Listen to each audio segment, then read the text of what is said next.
Selamat pagi anak-anak ibu semua, salam Fransiskus Pace Ebene. Nah, hari ini kita akan kembali lagi pembelajaran kita. Nah, anak-anak semua, hari ini kita akan masuk ke tema 3, subtema 3. Nah, sebelum memulai pembelajaran kita, anak-anak ibu terlebih dahulu berdoa supaya segala pembelajaran kita hari ini diberkati oleh Tuhan. Nah, anak-anak semua, setelah selesai berdoa, anak-anak kembali lagi membuka buku Bu Petik 2C-nya. Nah, kembali membuka buku Bu Petik 2C-nya, subtema 3. Nah, hari ini dalam subtema 3 ini kita akan belajar tentang tugasku sehari-hari di sekolah. Nah, dalam subtema 3 ini, hari ini kita akan belajar dalam muatan bahasa Indonesia. Nah, dalam muatan bahasa Indonesia, anak-anak ibu semua buka bukunya halaman 69, muatan bahasa Indonesia. Nah, dalam muatan bahasa Indonesia ini, kita hari ini belajar tentang kosakata tentang keberagaman umat beragama di sekolah. Nah, minggu yang lalu juga kita sudah mempelajari tentang keberagaman umat beragama di sekolah. Nah, keberagaman, anak-anak ibu semua, keberagaman maksudnya di sini perbedaan ataupun bermacam-macam. Nah,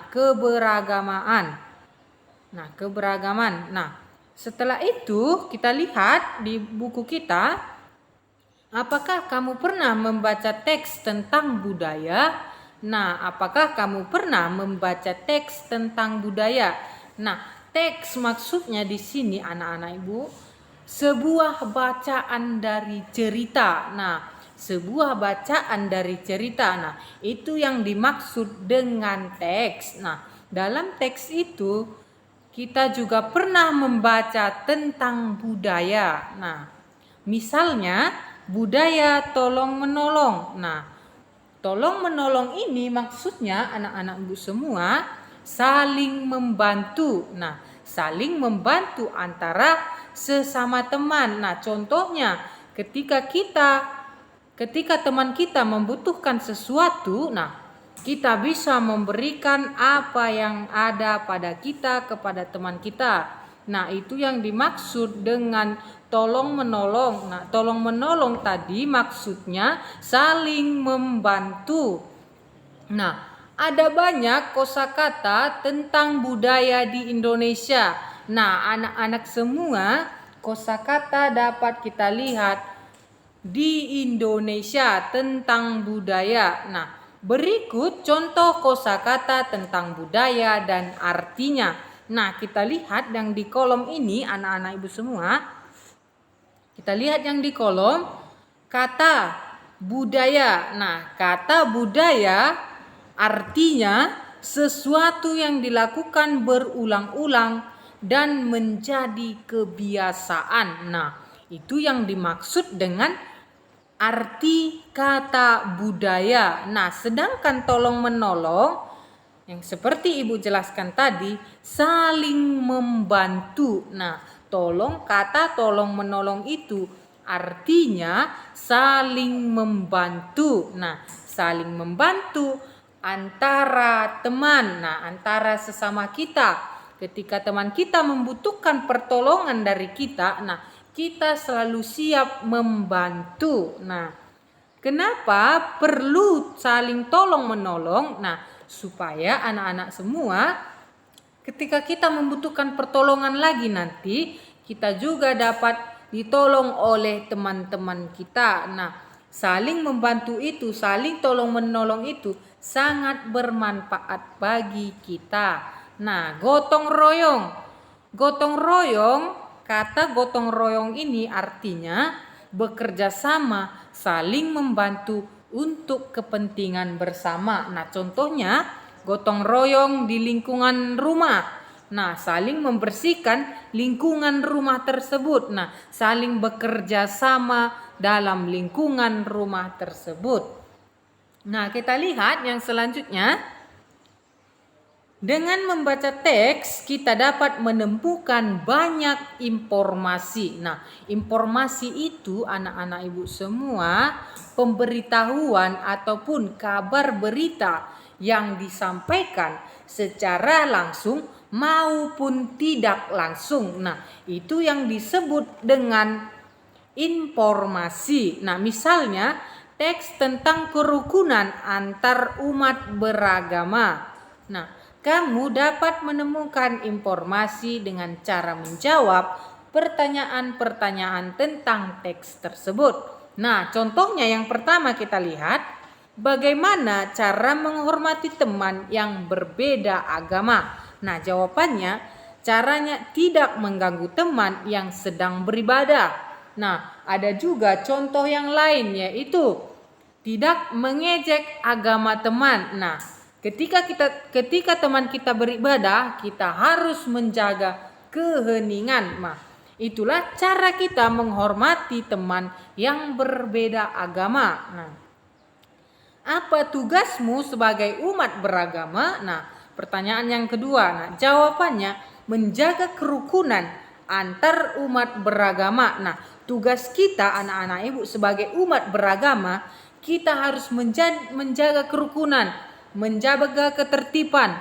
Nah, menjaga apa yang perlu kita lakukan di dalam lingkungan kita. Contohnya di lingkungan kita harus menjaga kebersihan, menjaga kerukunan, menjaga ketertiban. Nah, supaya kita dapat hidup dengan tentram dalam lingkungan kita. Nah, kita lihat bagian B, rute perjalanan berdasarkan denah.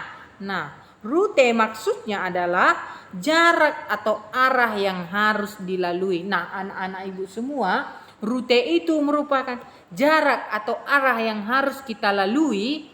Nah, dalam perjalanan kita. Nah, kamu dapat menjelaskan rute perjalananmu. Nah, anak-anak semua, supaya teman kita tahu perjalanan menuju ke rumah kita, nah, kita bisa membuat rute ataupun denah. Nah, kita bisa membuat rute ataupun denah untuk kita berikan kepada teman kita, supaya teman kita itu dapat melihat di mana letak rumah kita dan dapat melihat di mana perjalanan kita. Nah, itu yang dimaksud dengan rute. Nah, rute itu sangat bermanfaat kepada teman-teman kita. Nah, sangat bermanfaat kepada orang lain ataupun keluarga kita.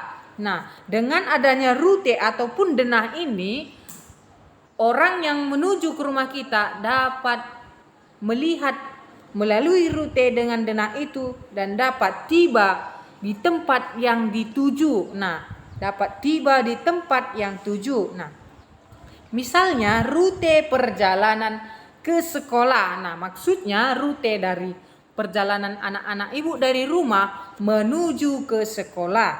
Nah, saat menjelaskan rute, sebutkan arah yang kamu lewati. Nah, anak-anak ibu semua, ketika kita memberitahu kepada teman kita ataupun kepada keluarga ataupun kepada lingkungan kita tentang rute perjalanan rumah kita, nah, kita harus menjelaskan apa-apa saja yang harus dia lewati. Nah, sebutkan juga tempat-tempat yang kamu lewati. Nah, kita juga bisa menyebutkan tempat-tempat yang kita lewati ketika kita membuat rute perjalanan dari rumah kita ke tempat yang kita tuju. Nah, sebutkan semua arah dan tempat hingga kamu tiba di tujuan. Nah, anak-anak semua, ketika kita memberikan rute perjalanan rumah kita kepada teman kita ataupun kepada saudara kita, kepada keluarga kita ataupun kepada orang-orang, nah, kita harus menjelaskan dengan teliti apa saja yang kita lewati. Ketika kita membuat rute perjalanan dari rumah kita, nah, apa saja yang harus dilewati, tempat-tempat apa saja yang mau dilewati. Nah, itu harus kita jelaskan kepada mereka supaya mereka juga tidak bingung dan bisa sampai kepada tujuan yang mereka tuju. Nah, anak-anak semua, itulah yang dimaksud dengan rute dan denah, yaitu menunjukkan arah perjalanan. Nah, anak-anak ibu semua, itulah materi kita hari ini dalam muatan bahasa Indonesia. Nanti ibu akan kirimkan materi kita ini, video materi kita ini ke grup. Nah, supaya anak-anak ibu kembali membuka video ini dan lebih mengerti. Nah, sekian materi kita pada hari ini dalam muatan bahasa Indonesia. Selamat pagi, salam Fransiskus Pace Ebene.